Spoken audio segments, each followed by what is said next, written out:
I see some of my old friends are here. Let's see.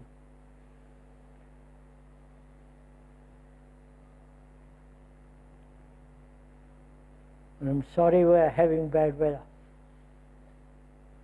This is Switzerland.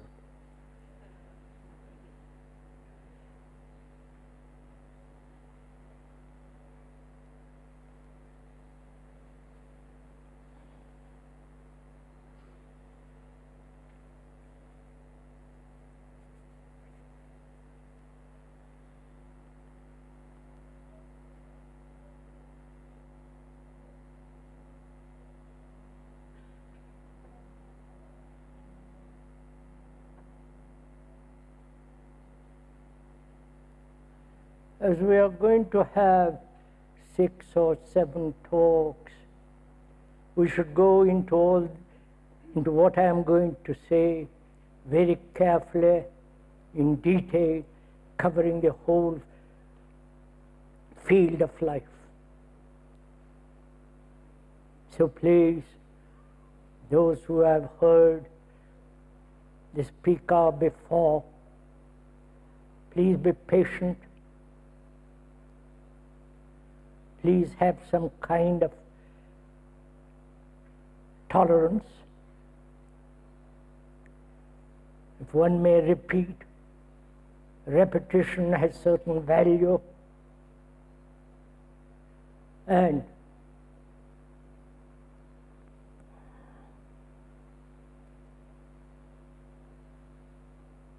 as we are going to discuss or talk over together the many problems of our life, it's important that we hear each other carefully, affectionately, with a sense of comprehension, not only the verbal meaning, but what lies behind the word.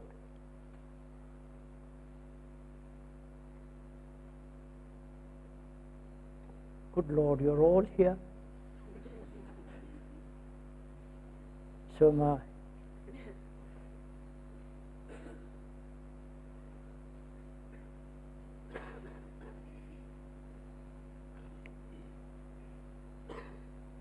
Prejudice has something in common with ideals, beliefs, and faith. And as we are going to talk over together, observing the state of the world together, and what is happening in the outward world, and also in the inward psychological world of man, we must be able to think together.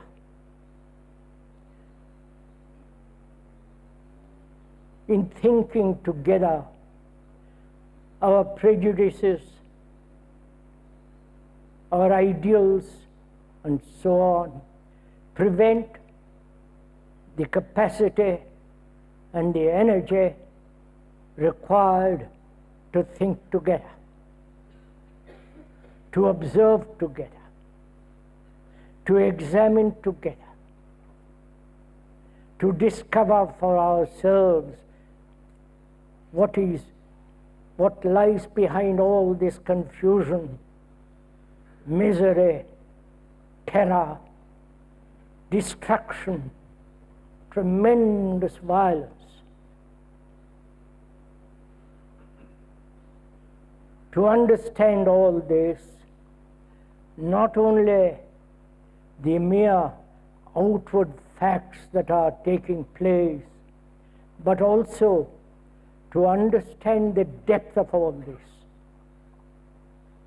the significance of all this, we must be able together observe.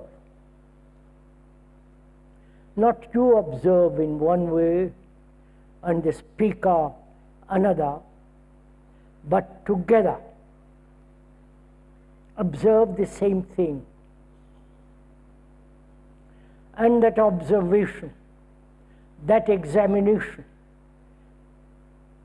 is prevented if we cling to our prejudices,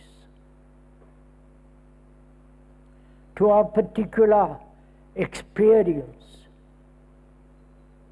to our particular comprehension.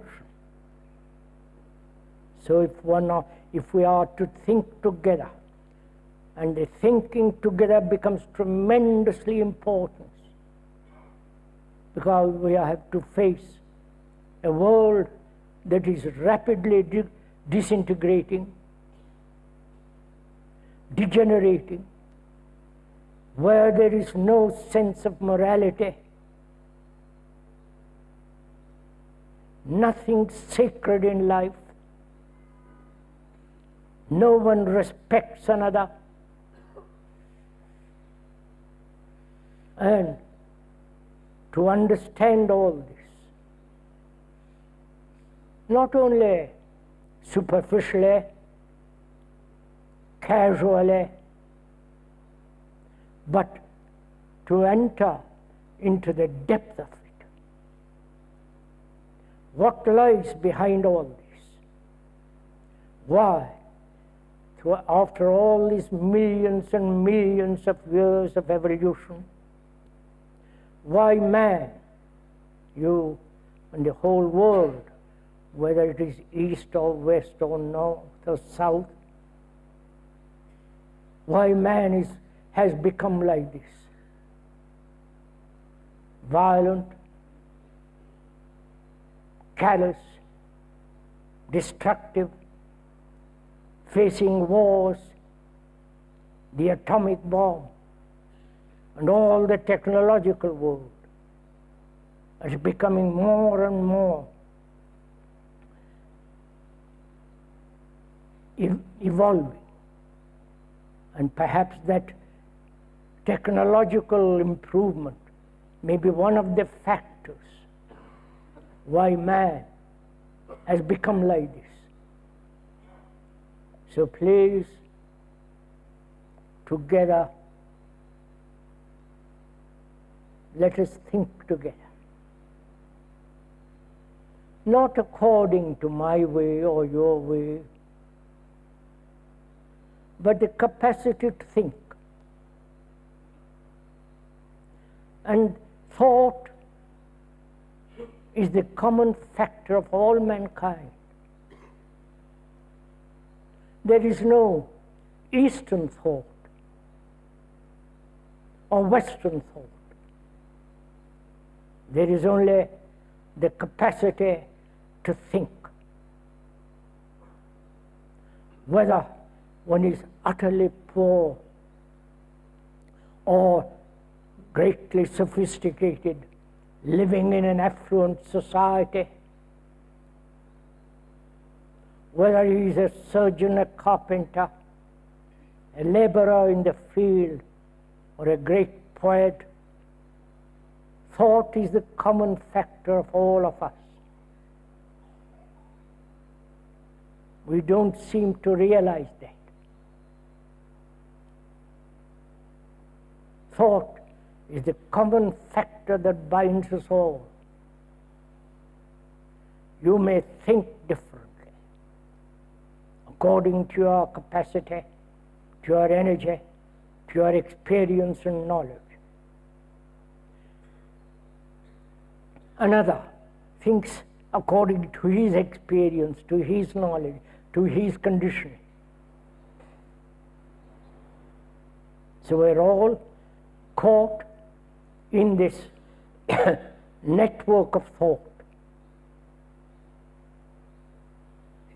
This is a fact, indisputable and actual.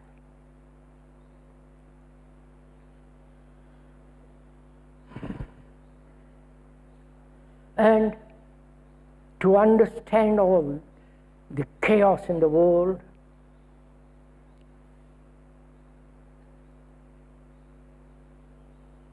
and as we have been programmed,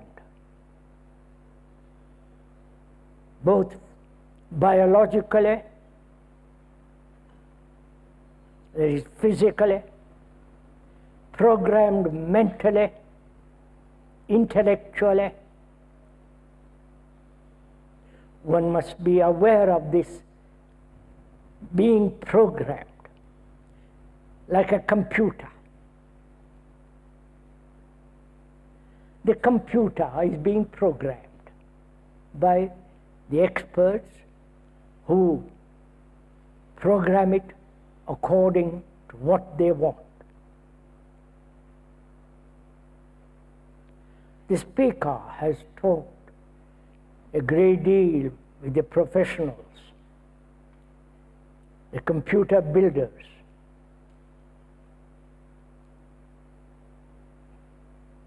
And they are advancing so rapidly that these computers which are being programmed will outstrip man in thought.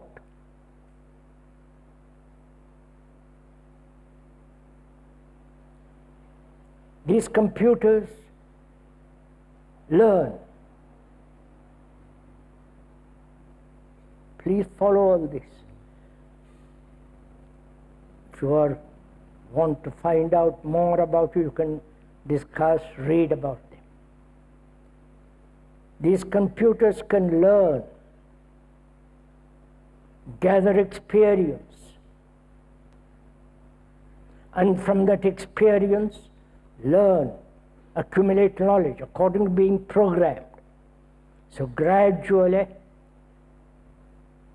they are going to outstrip all our thinking. More accurately, more with greater speed. And so, then what is man? I hope you are understanding all this.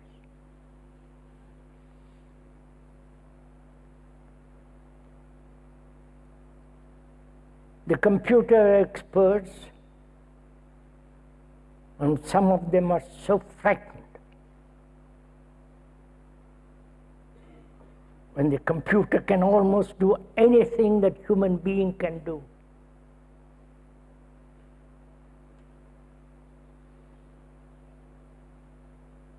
Of course, it cannot write,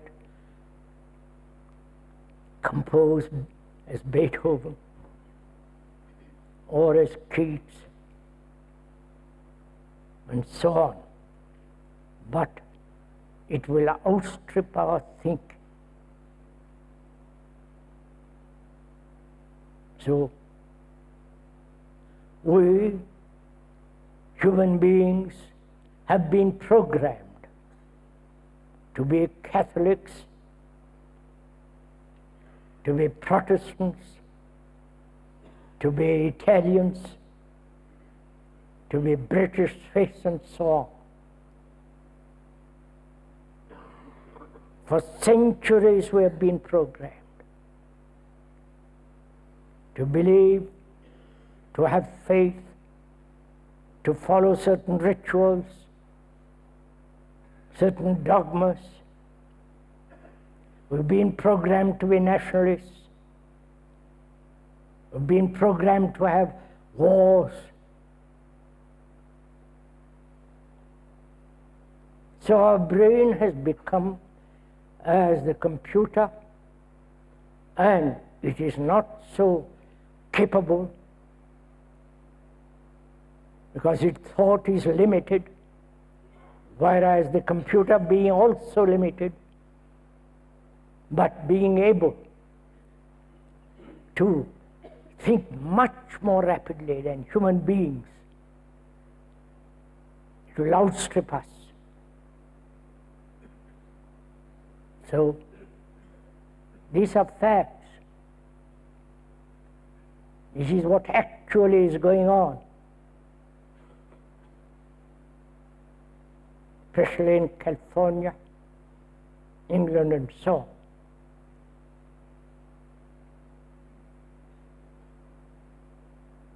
And then what becomes of man? Then what is man? You understand my question? If the machines can do almost all that human beings can do, robots and the computer, what is the future society of man? When cars can be built by the robot and the computer, probably much better than what is going to become man as a social entity. These are, and many other problems are facing us. We cannot anymore think as Christians, Buddhists, Hindus and Muslims and so on. We are facing a tremendous crisis.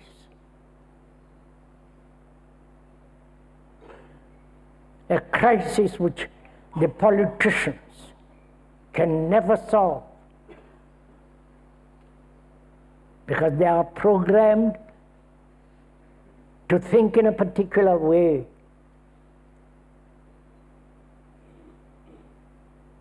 Nor the scientists can solve or understand the crisis, nor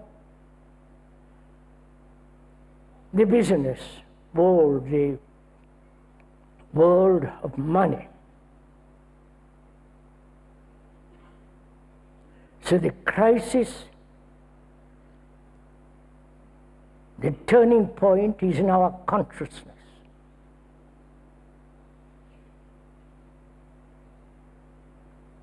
Right? Please follow this step by step, because we are going to it very carefully.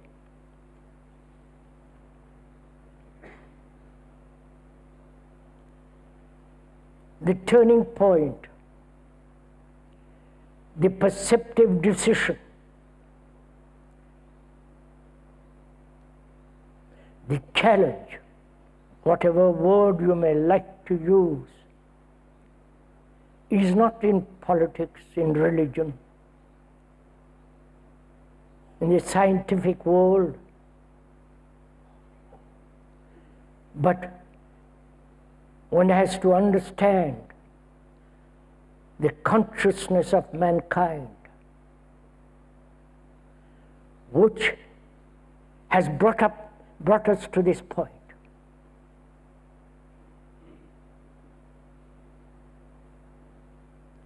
One has to be very serious about this matter, because we are really facing something very dangerous in the world, where the proliferation of the atomic bomb, where some lunatic will turn it on. We all must be aware of all this.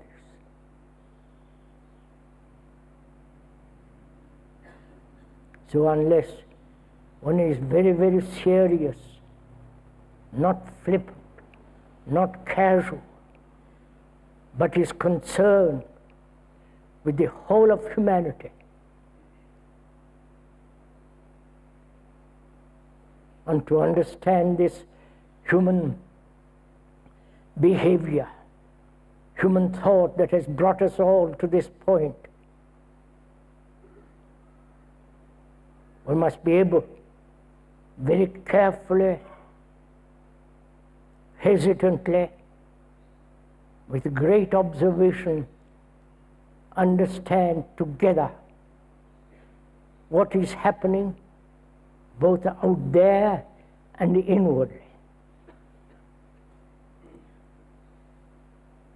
The inward psychological activity always overcomes the outer. However much you may have regulations, sanctions, decisions outwardly, lay down certain rules, regulations, All these are shattered by our psychological desires, fears, anxieties, the longing for security, the fear of loneliness. Unless we understand all of that, however much we may have outward semblance of order, that inward disorder always overcomes that which is outwardly conforming, disciplined, regularized.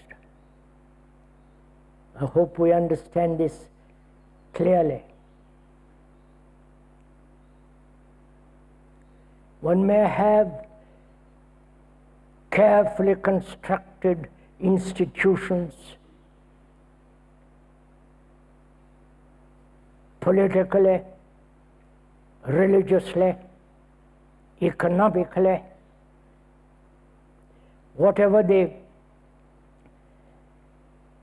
construction of these be, unless our inward consciousness is in total order, that disorder will always overcome the outer. We have seen this historically. It is happening right now in front of our eyes. This is a fact. So, there's a good old train.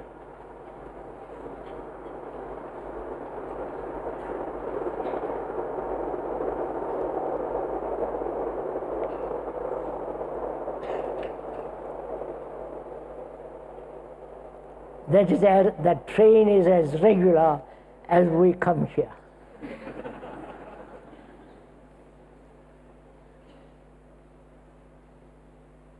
It's quite amusing, isn't it? There's a great deal of humor in this. But we won't go into that for the moment.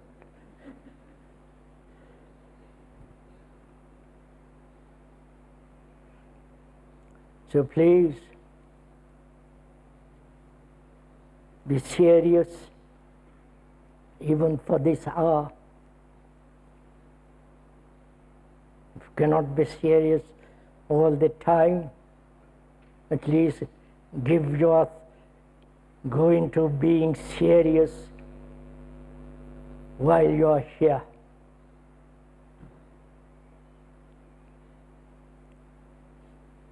As we said, the turning point is in our consciousness. Our consciousness is a very complicated affair.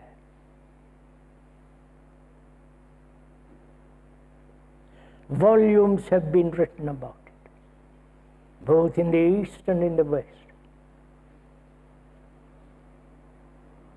We are not aware of our own consciousness. And to examine that complicated consciousness, one has to be free to look, to be choicelessly aware of its movement. And that's what we're going to do together. When we use the word together, it is not that the speaker is directing you to look at it in a particular way, or to listen to all the movement, inward movement of our consciousness. We are together looking at consciousness, which is not yours or mine, theirs or his. Consciousness is common to all mankind.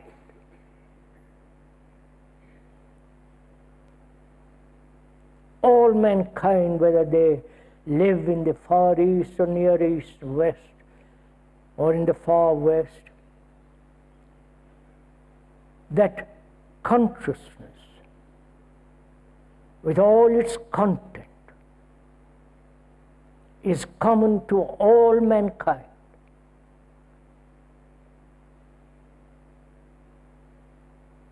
When you go to India or the Far East, there they suffer inwardly as well as outwardly as here. They're anxious, uncertain, utterly despairingly lonely, as you are here. They have no security, jealous, greedy, envious, suffering. And as in the West, it is the same thing. So human consciousness is one whole, is not your consciousness or mine. It is the consciousness of humanity. Please understand this.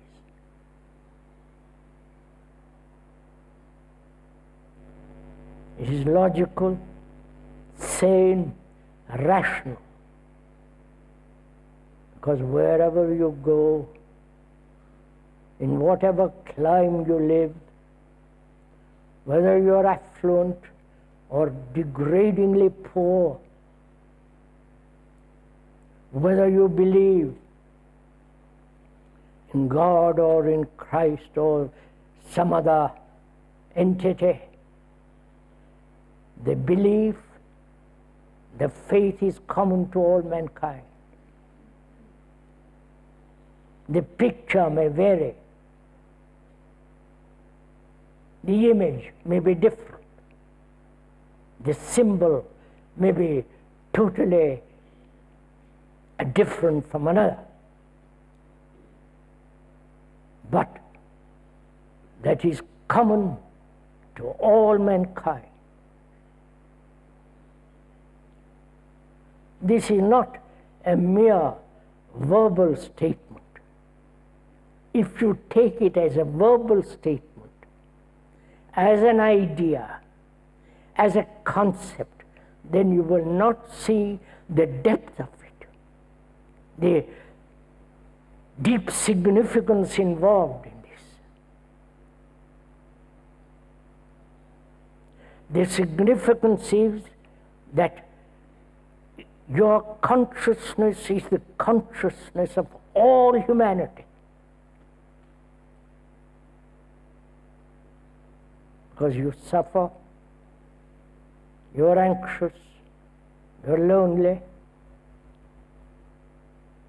insecure, confused, exactly like another who lives 10,000 miles away from you.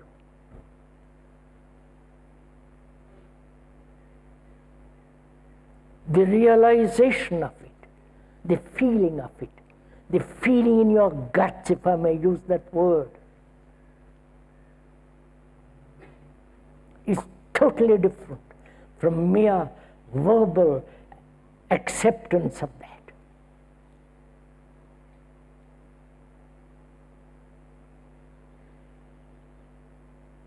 When one realizes that you are the rest of mankind, you have a tremendous energy. You are broken through the narrow groove of individuality,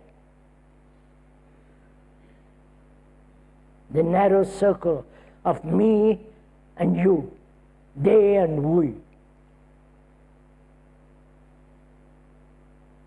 And we are going to examine together this very, very complex consciousness of man. Not the European man, not the Asiatic man, or the Middle East man, But this extraordinary movement that has been going on for millions of years as conscious movement in time,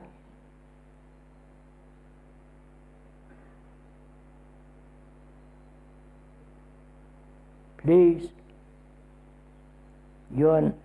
don't accept what the speaker is saying.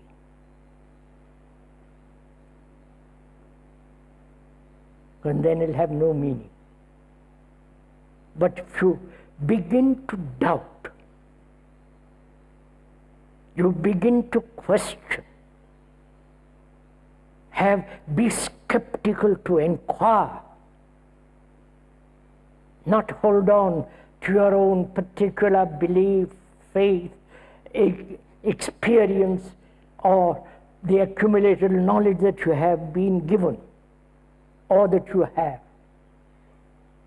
and reduce it all some kind of petty little me. If you do that, you will not. If one may point out very respectfully, you are not facing the tremendous issue that is facing man.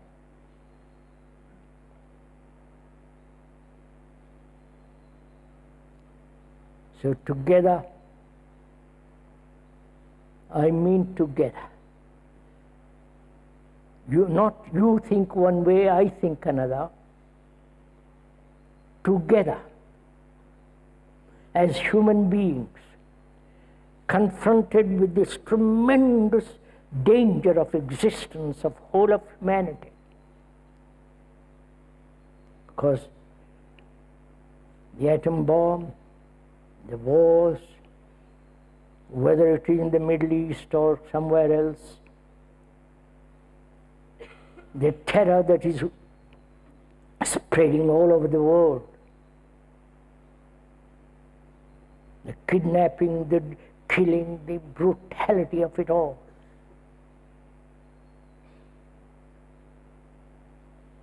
We as human beings are responsible for all this.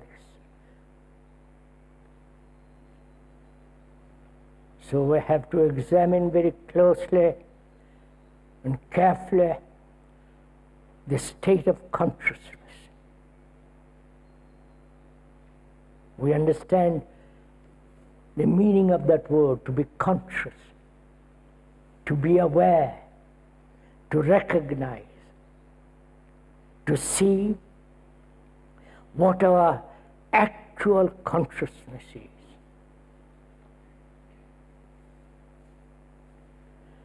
First, thought and all the things that thought has made, put together, is part of our consciousness. The culture in which we live, the aesthetic values, the economic pressures, the national inheritance.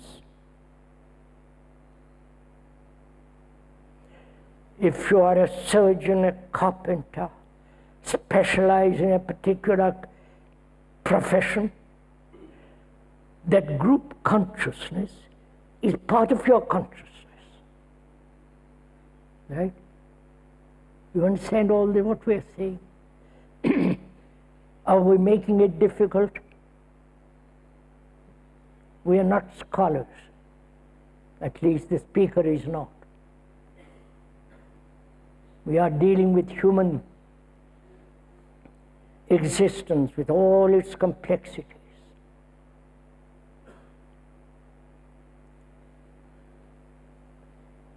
If you live in a particular country with its particular tradition, with its religion, culture, and so on, that particular form has become part of your consciousness, the group consciousness, right? the national consciousness, the particular professional consciousness. This is again of facts.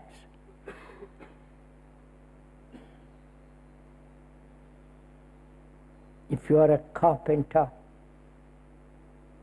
you have to have certain skill, understand the wood, the nature of the wood, the instrument, so you gradually belong to a group that has cultivated this special particular form, and that has its own consciousness. Like the scientist, like the archaeologist, like the animals have their own particular consciousness as a group, and so on, so on. That's part of your consciousness. Right? Please see the fact of this for yourself.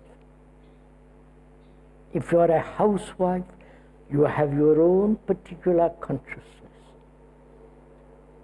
Like all the other housewives. That's a group consciousness.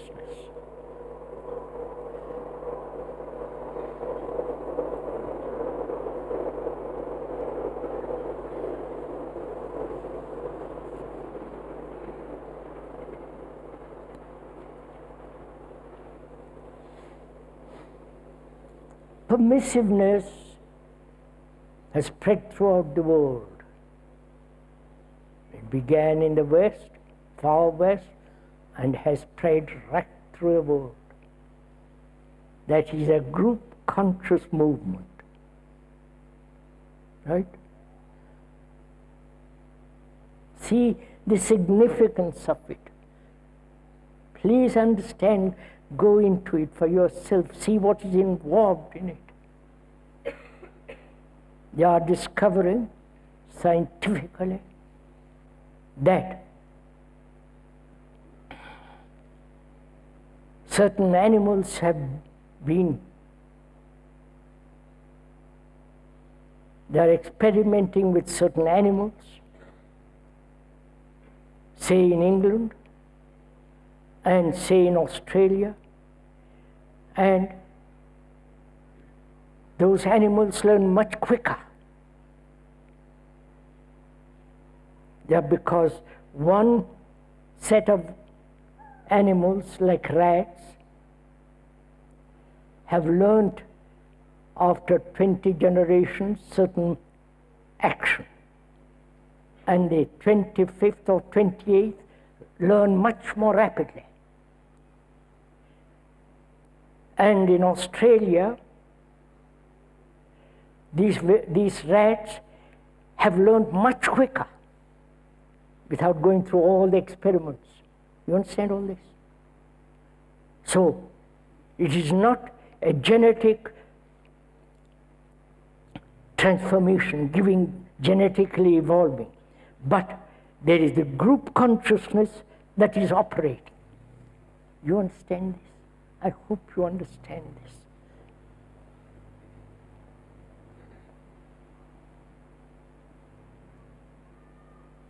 The Catholic consciousness, once group believes in something, that begins to activate, live, spread. You understand?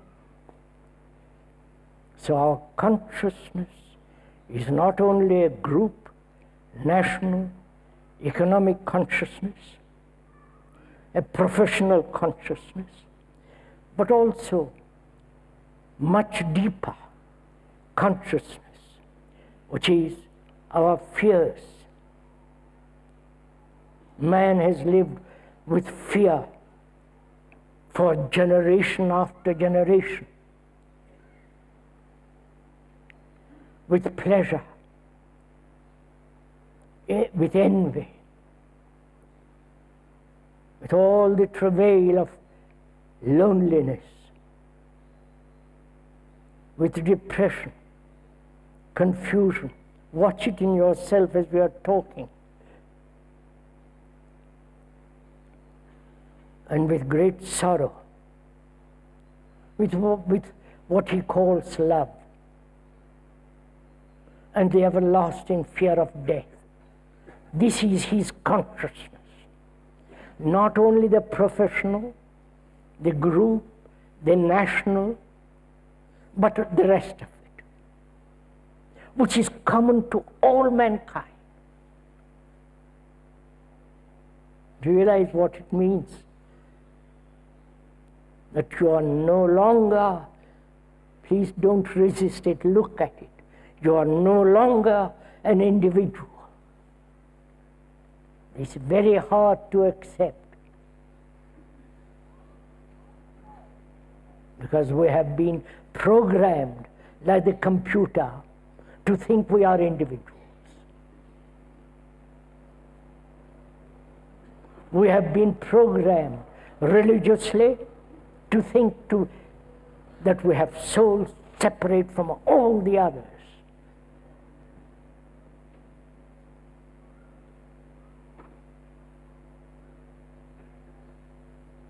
And we, being programmed, our brain works in the same pattern, century after century.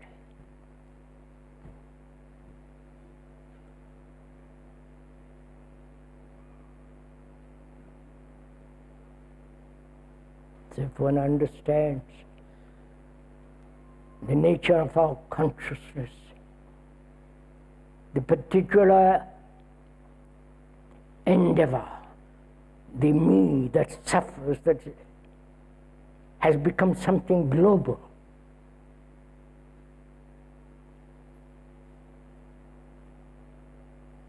Then it has a much greater, a totally different activity will take place.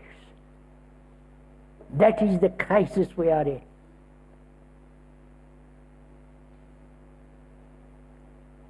We have been programmed like the computer.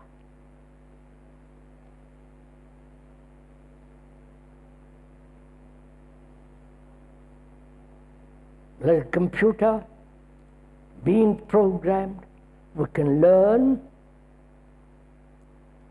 occasionally have an insight, and being programmed, our brain repeats itself over and over and over again. Right? Just see the actual fact of it, that I'm a Christian, I'm a Buddhist, I'm a Hindu, I'm against communism, I am communist. You follow? Democrat. Repeat, repeat, repeat. And in this state of repetition, there is an occasional breakthrough.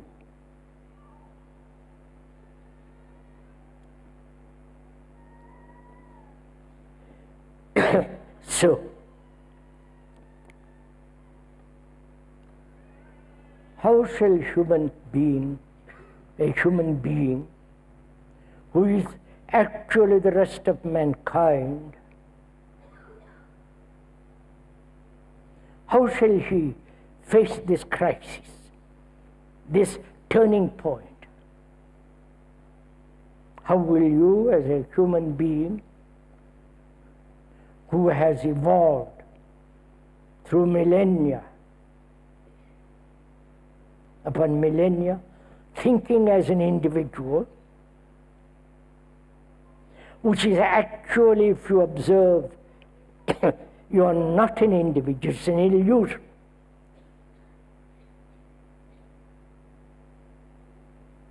You know, like any neurotic person, it's very difficult for him to give up certain belief deeply rooted in him.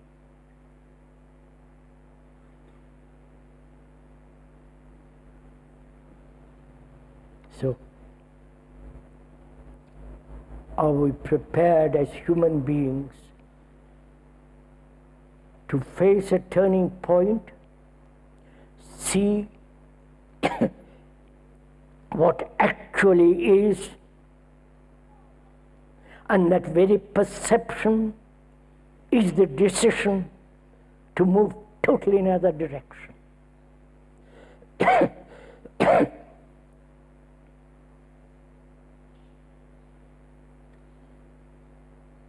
So, first, let us understand together what it means to look. To look at our mind, at our brain, at the actuality of thought. We all think. That's why you are here.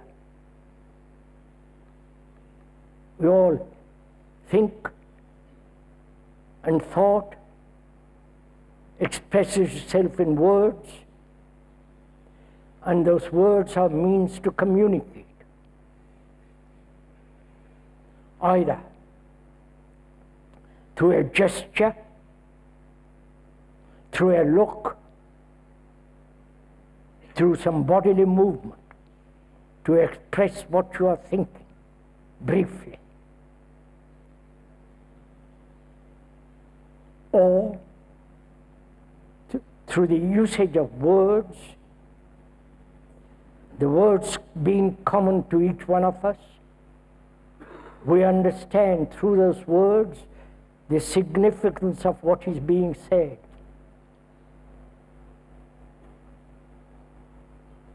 And thought being common to all mankind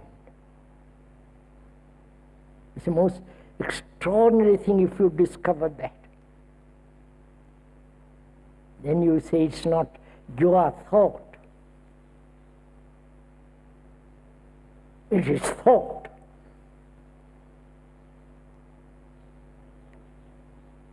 And so, we have to observe, or rather learn about how to see things actually as they are. Not being programmed to look. You see the difference?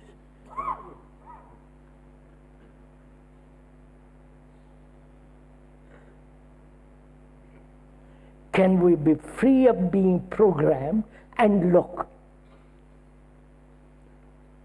If you look as a Christian, as a Democrat, as a communist, as a socialist, as a Catholic, Protestant, which are all so many prejudices, then we shall not be able to understand the enormity of the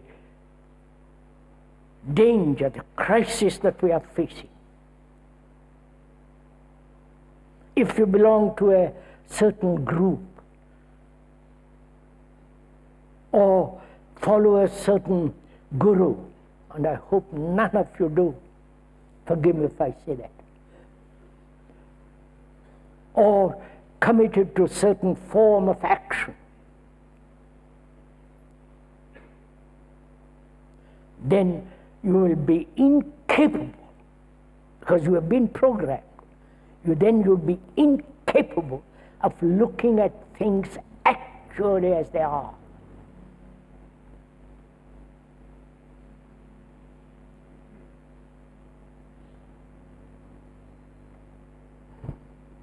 So can we look together? Because the speaker doesn't belong to any organization, to any group, to any particular religion, no nationality, etc., etc. It's only then you can observe.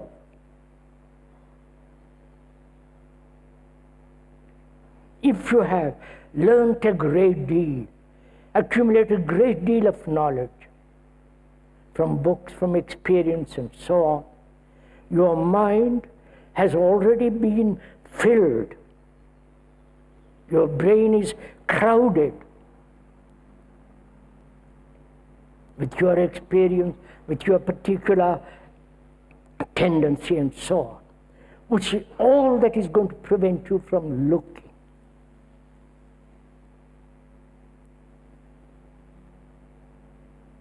Can we be free of all that to look? To look It is what is happening actually in the world. That is the criteria. The terror, all that. The terrible religious sectarian divisions. One guru opposed to another idiotic guru. Vanity behind all that. The power, the position, the wealth of these gurus is appalling. Now, look at it. In the same way, to be free to look at what we have been, to what we have been programmed.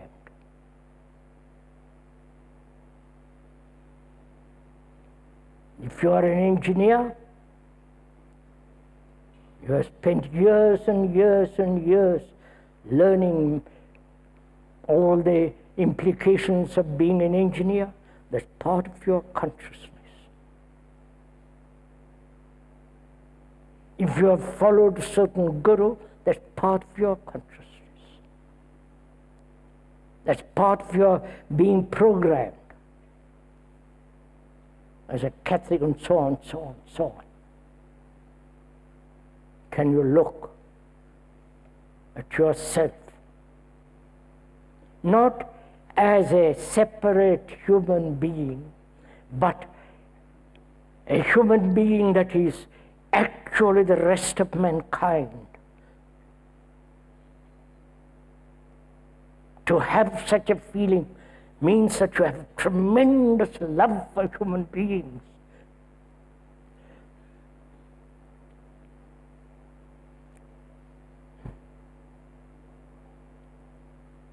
Then, when you are able to see clearly, without any distortion, then you begin to inquire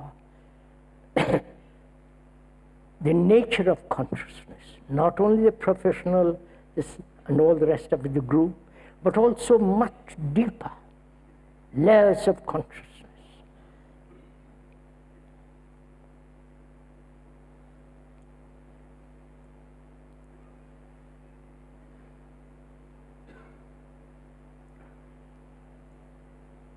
We have to inquire the whole movement of thought. Because thought is responsible for all the content of consciousness. Whether it is deeper layers of consciousness or the superficial layers, all the content, the professional, the group, the particular religious program, all that is the movement of thought. Right?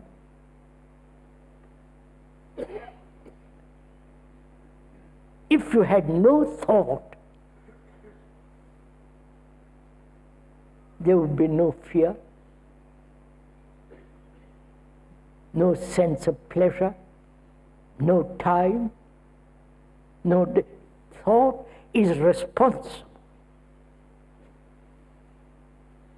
Right? Not only responsible for the beauty of a marvelous cathedral,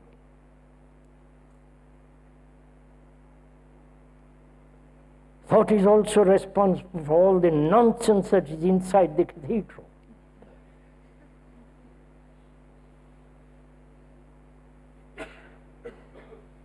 All the great paintings, the poems, the music, all that is the activity of thought, perceiving the sound, hearing the marvelous sound, and transmitting it on paper. That is the movement of thought. The poet imagining, like Keats, and putting into words the many odes of, the marvelous odes of Keats.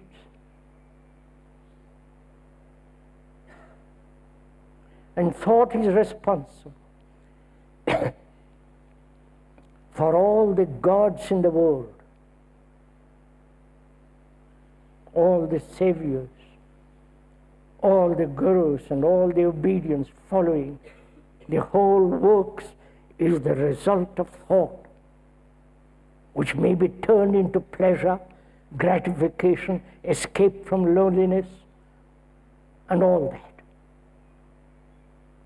Thought is the common factor of all mankind. The poorest villager in India or in the Asiatic world thinks, as the businessman, the chief executive thinks, as the religious head thinks. That's a common, everyday fact. That's the ground on which all human beings stand.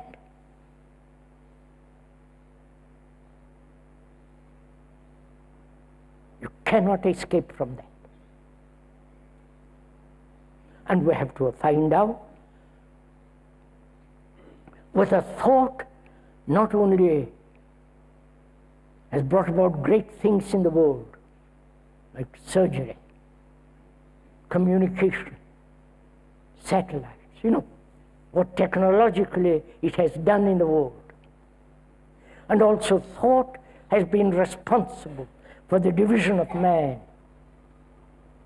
The American, the Russian, the English, the French, the Swiss, the Muslim. Thought has been responsible for the division of man. Thought has been responsible for the division of all religions. Right? Obviously. If there was no thought, there would be no religions as organized now. Baptism, all that stuff. So thought has done marvelous things to help man, but also thought has brought about great destruction.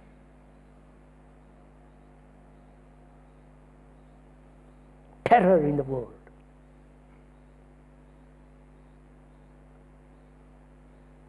So we have to understand the nature and the movement of thought.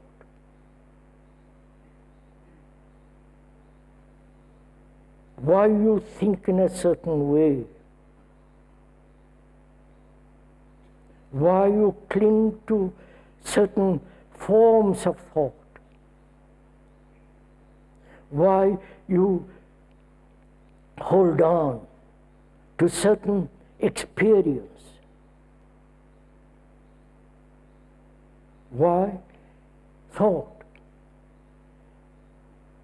has never understood the nature of death, and so on, so on, so on. If, when you are serious and not rely on some philosopher, brain specialist, and so on, but you can watch it for yourself,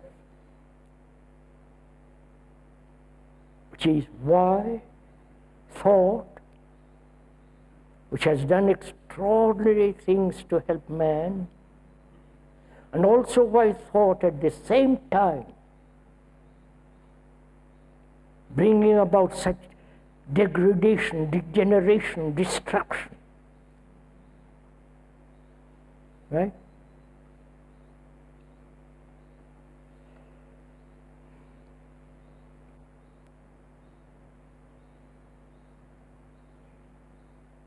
We have to inquire, what is thought? Not why you think in a particular way. We'll come to that later. But we're examining the very structure of thought, not your thought.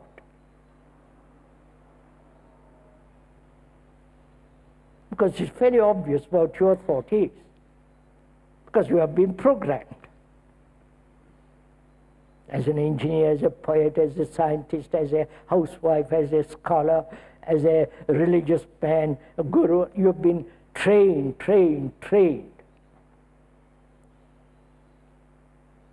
And if you begin to look at your particular programmed brain, you're limiting your outlook, right?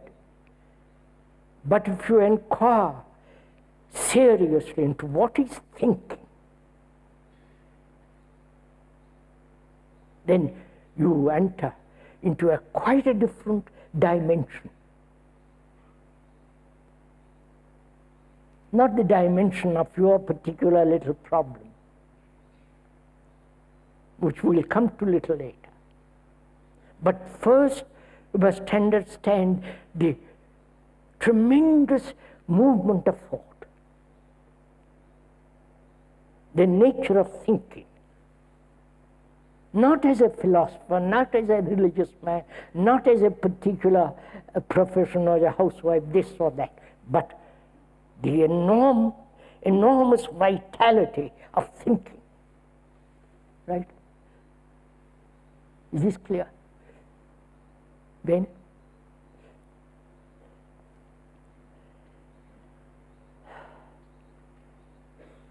Should we stop here?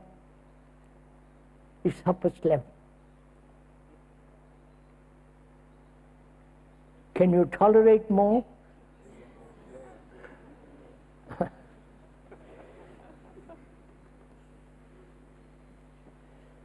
Because probably you're merely listening to the speaker. You're not actually working. You're not actually listening, watching, examining, exploring into yourself.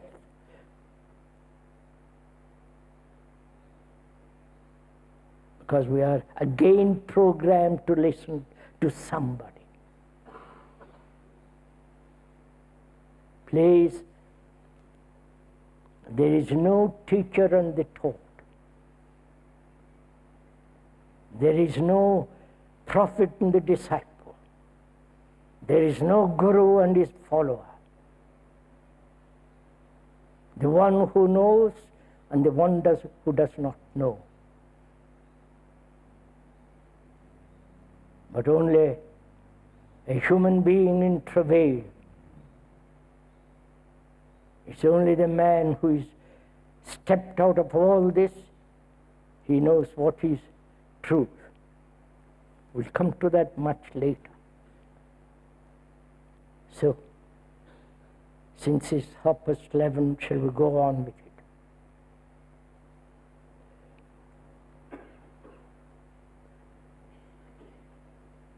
Briefly, we'll continue tomorrow, no, day after tomorrow, with this. Thought is responsible for all the cruelty, the wars, the war machines, and the brutality of war, the killing, the terror, the throwing bombs, taking hostages in the name of a cause or without cause. Thought is also responsible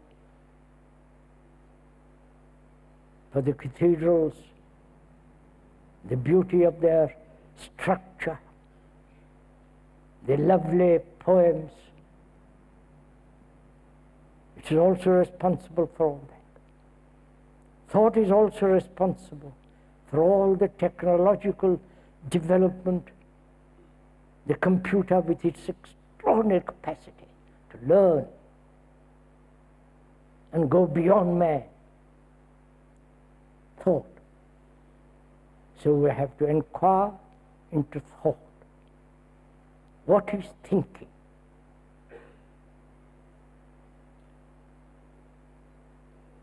Thinking is response, is a reaction to memory.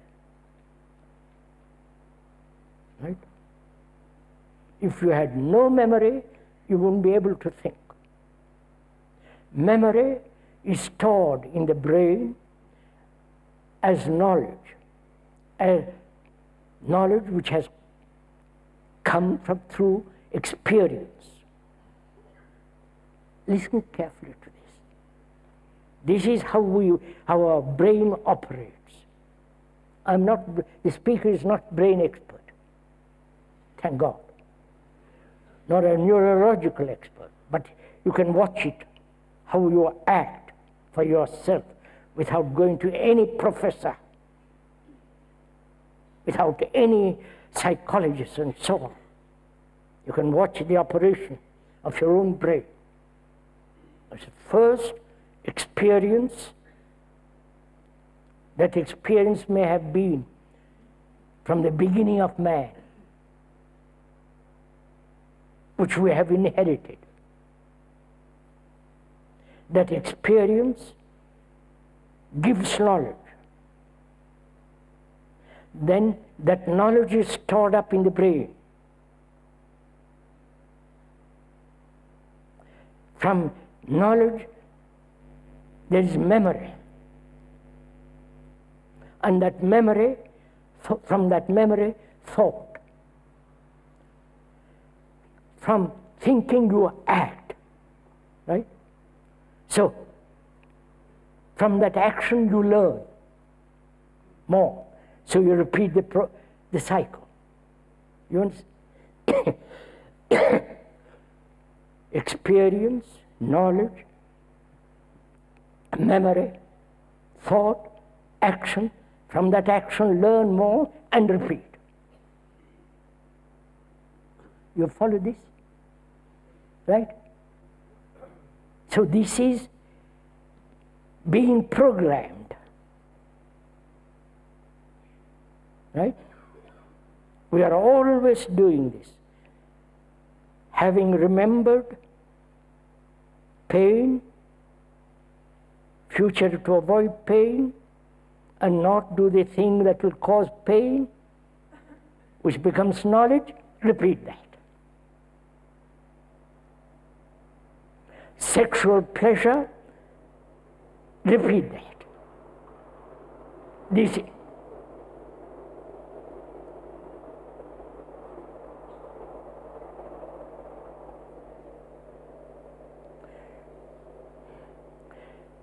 This is the movement of thought. Please, this is clear. See the beauty of it. How mechanically thought operates. And thought says to itself, I'm free to operate.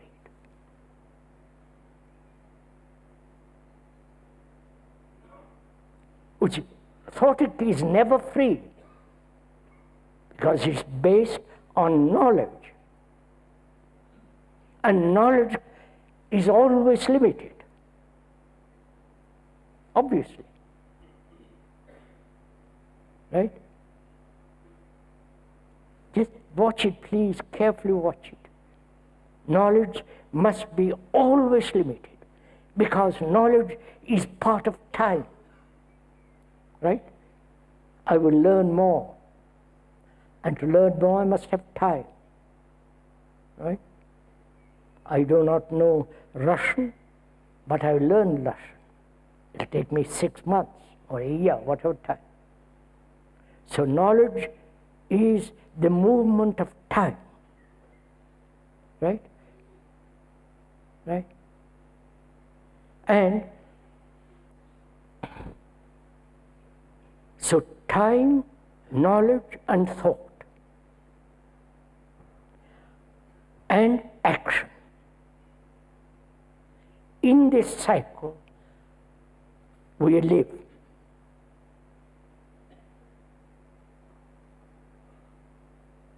And so thought is limited, obviously.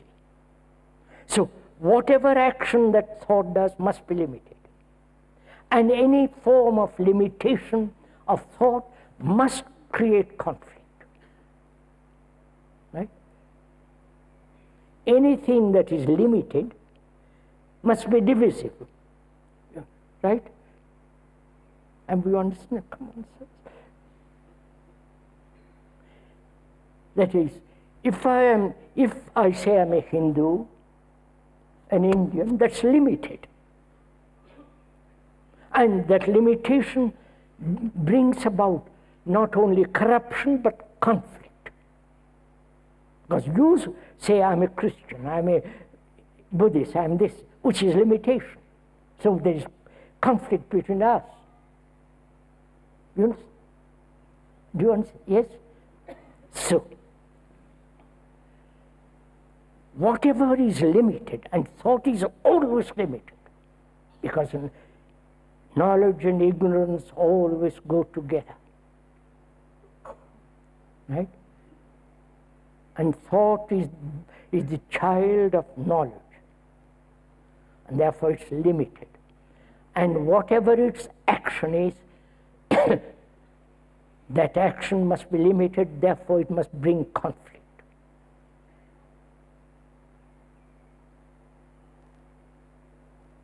And our life, from the birth to death, is a series of struggles and conflict.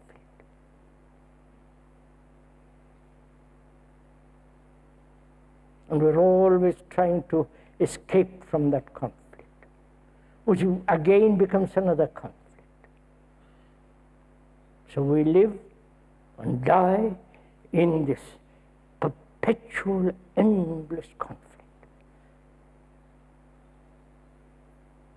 And we never ask the root of that conflict, which is thought, because thought is limited. Please don't say, how am I to stop thought? That's not the point. The point is to understand the nature of thought, to look at it. And that's enough.